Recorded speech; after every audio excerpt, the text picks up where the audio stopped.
kalakasan, nakapagtitinda at nakakapamalengke. Ano po, ito po ay biyaya po sa atin ng Diyos. Pagpalain po kayong lahat ng Panginoon. Alam po ninyo, ang pinakapuso po ng Bible ay ang John 3:16.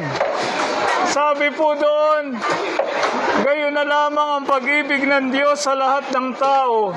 Kaya ibinigay niya ang kaisa-isa niyang anak, ang ating Panginoong Jesucristo, upang ang sino man sa Kanya ay maniwala, sumampalataya, hindi mapahamak sa impyerno, kundi magkaroon ng kaligtasan, kapatawaran at buhay na walang hanggan.